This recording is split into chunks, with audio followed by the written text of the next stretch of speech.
Now that you created your dependencies between your tasks, you may want to take a look at them, view them, and perhaps delete and modify some of them. That's what we're going to learn about in this particular movie. Open up the Task Dependencies 3 exercise file to follow along. There are a few different ways that you can view the dependencies that you have established for your different tasks. Some very easy visual ones is to look at the lines that have been identified between the different tasks on your Gantt chart. The one that I'm mousing over right now identifies the dependencies between the steps in this particular phase of the project. The larger black ones identify the dependencies that exist between the different phases of the project. So that very easily identifies for me what is connected to what. As well, I can also look at the predecessors column to see which task is the predecessor of the one that I'm interested in. If I select the third row or the third task, I see that it needs to be preceded by task number 2. So I have to complete task number 2 before task number 3 will be scheduled to begin. Another way that I can take a look at it is if I double-click on the task itself and open up the task information screen, and if I look at the predecessors tab, I also have some more information about the tasks that are the predecessors of that particular task, the type of dependency that I'm looking at here, which we explored in our previous movie, and any lag or lead times that I identified on that particular task. So those are some very quick ways to find out what's going on with all of my dependencies.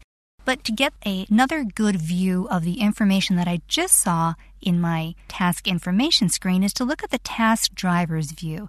That gives a good summation of all the information that I'm going to need about the different dependencies and constraints that I have applied to my different tasks. To get to that view, I go to Project, and I select Task Drivers as my command.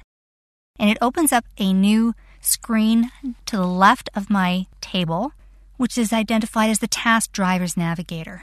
It identifies all of the factors that affect the task that I have selected. So for task number 3, it gives me the definition, define the purpose of the site and the mission statement. It tells me when it's scheduled to start. It also identifies for me any predecessor tasks that have been identified within that particular task. So it's telling me the predecessor task is task number 2. It's a finish to start type dependency constraint, and the lag time is 0. It also identifies for me any kind of special calendars that may be assigned to that particular task to accommodate for shift work, etc. As I select a different task, the information over on the task driver section changes. So I am looking at task-specific information as I go through that particular view. So it gives me a nice summation, and it's a very easy way to just go through my list and see what kind of task drivers have been assigned, if any. Now, you may want to delete some of the dependencies that you have created within your workflow. There's a few different ways that you can do that. You can very quickly remove the predecessor number in the predecessor column as soon as you delete that, and enter that in by clicking the checkbox above or hitting your Enter key. It will remove the link between those two tasks.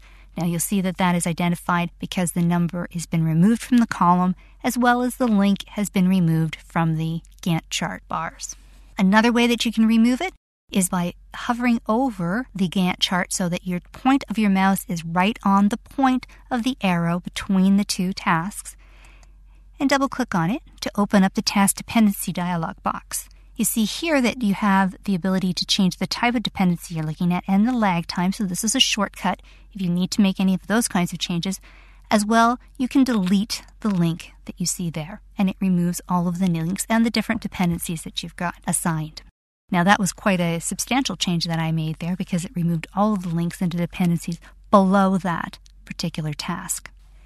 The final way that I'm going to show you to remove links is by selecting the two different tasks that you have on your task list and using your toolbar at the top where you have your task links smart icons. By clicking on the unlink icon here, you can unlink the dependencies that you have between any of the tasks that you selected on this side.